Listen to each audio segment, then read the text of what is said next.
Selamat pagi bagi kita semua. Jadi perkenalkan, nama saya Kris Hartanto Simanung Khalid. Di sini saya akan membawa materi tentang asuhan keperawatan pada pasien hipertensi.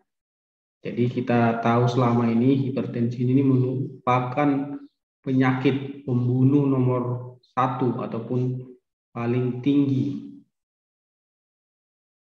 angka kematiannya.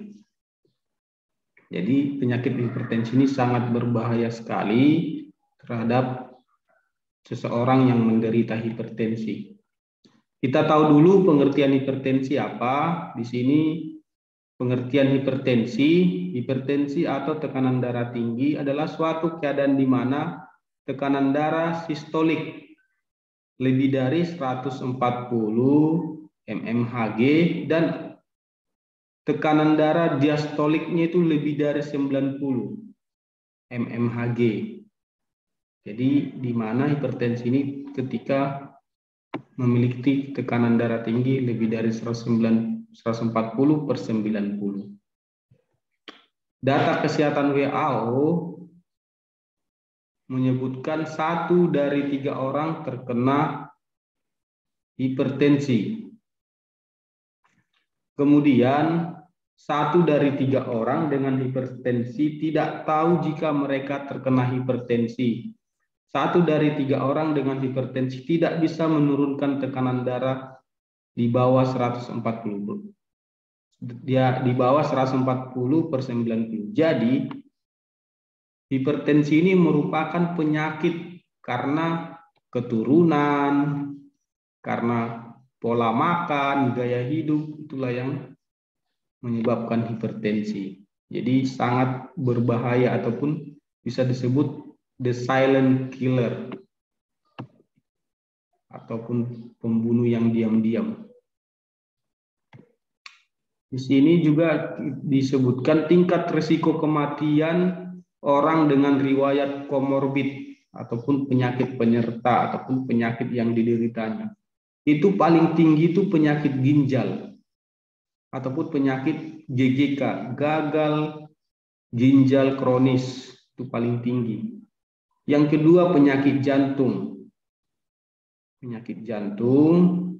Yang ketiga diabetes mellitus, yang keempat hipertensi, dan berikutnya penyakit imun. Jadi hipertensi itu salah satu penyakit yang sulit untuk diatasi ataupun paling bahaya, bisa menyebabkan kematian. Di sini ada bagian-bagian dari hipertensi. Yang pertama itu hipertensi sistolik ataupun di atas 140/90. Di sini juga ada namanya hipertensi derajat 1, di mana tekanan darah sistoliknya 140/90 ke atas. Hipertensi stage 2, tekanan darahnya 160/100.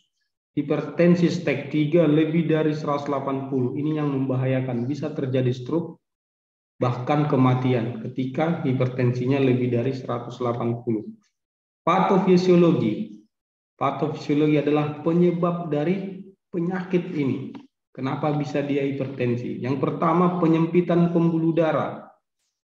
Konferensi vertikal kiri memompa dengan keras. Terus tekanan darahnya meningkat. Volume darah berkurang. Pandangan berkunang-kunang, lemas, kaku kuduk, cepat marah, nyeri kepala, mual atau muntah. Jadi penyebab hipertensi ini sangat bahaya. Contohnya tadi lemas, nyeri kepala, mual dan muntah. Jadi hati-hati untuk penderita hipertensi. Di sini dijelaskan juga tekanan darah yang normal itu 120/80, tidak normal di atas 120 ataupun 130, 140, di atas 120. Hipertensi di sini lebih dari 140/90. Akibatnya bisa karena salah mendiagnosa. Jadi kita lihat dulu apakah memang betul-betul petugasnya menensi. Terus kita ukur lagi tekanan darahnya di rumah ataupun kontrol ulang lagi. Apakah betul memang tensi kita seperti itu? Lihat dulu kondisi tubuh kita, atau ada gejala-gejala lemas, gejala-gejala tentang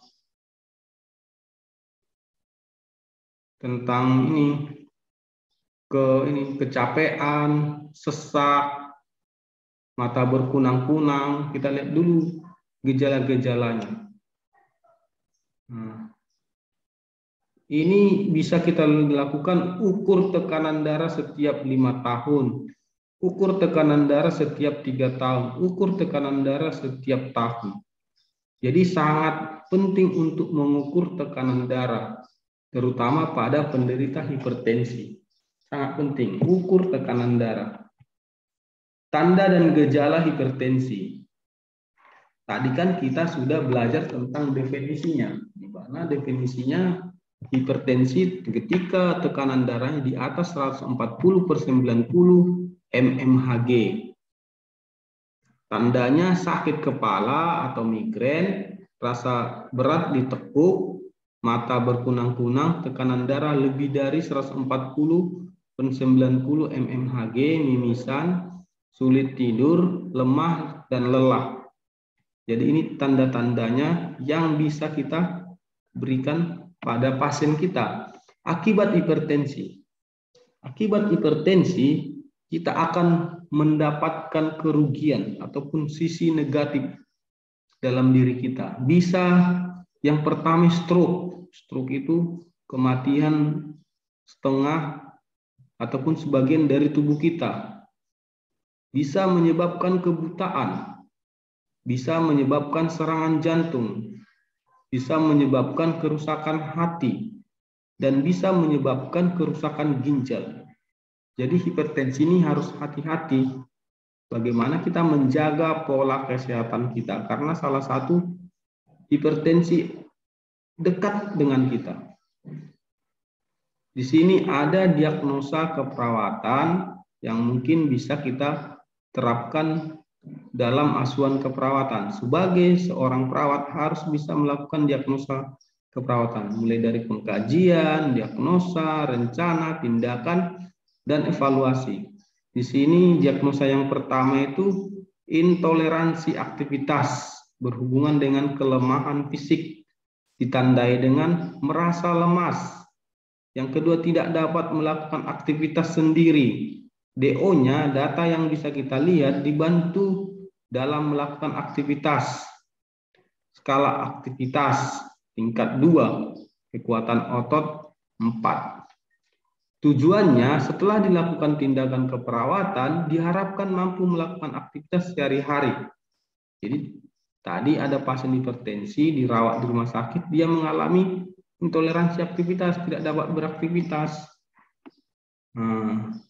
Rasionalnya, sejauh mana kemampuan klien dalam melakukan aktivitas, pemenuhan aktivitas klien, mengetahui kemampuan saat melakukan aktivitas. Jadi kita tulis supaya apa kita lakukan, supaya tercapai sampai di mana, seperti itu. Di sini juga ada diagnosa berikutnya, karena diagnosa keperawatan itu sebagai keluhan, sebagai masalah dalam kebutuhan sehari-hari. Diagnosa medis sama diagnosa keperawatan itu berbeda. Contohnya diagnosa medis itu hipertensi, sedangkan diagnosa keperawatan itu intoleransi aktivitas, tidak dapat beraktivitas. Itu yang harus kita penuhi kebutuhannya di rumah sakit. Berikutnya, risiko tinggi terjadinya injuri, pendarahan, berhubungan dengan penurunan produksi protrombin, fibrinogen, dan faktor. Faktor 8, 9, 10, hipertensi portal dan varises osofagus. Tujuannya injuri tidak terjadi. Injuri itu ada apa ya? Pecah pembuluh darah yang ada di otak.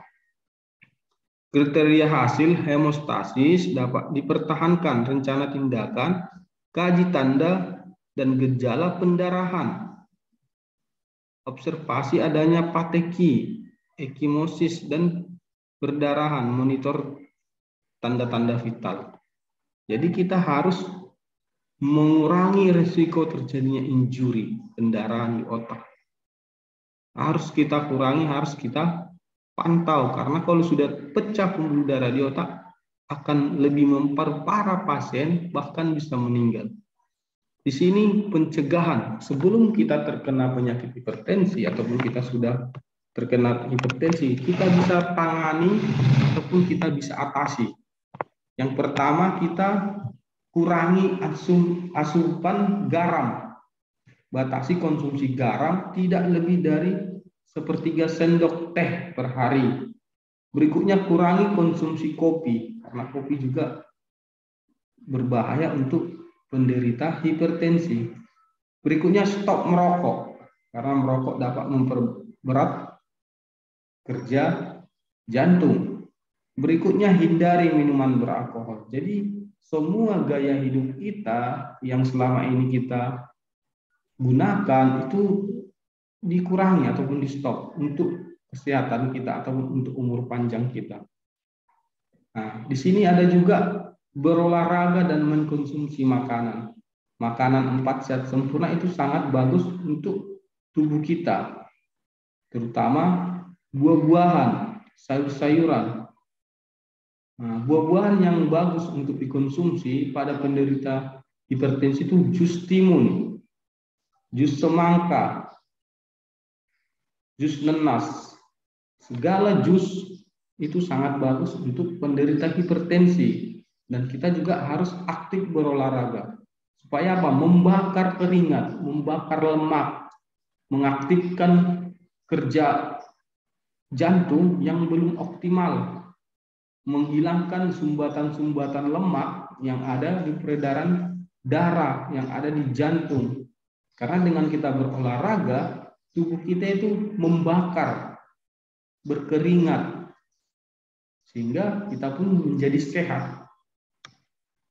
Pengobatannya di sini menggunakan terapi medis. Bisa digunakan lisinopril, bisa digunakan captopril. Ini sudah dijual bebas di apotik. Kita bilang aja untuk pengobatan hipertensi, captopril dan lisinopril. Ada lagi namanya amlodipin. Amlodipin juga bagus untuk penyakit jantung. Karena dengan kita konsumsi ini akan menurunkan angka tekanan darah ataupun tensi kita.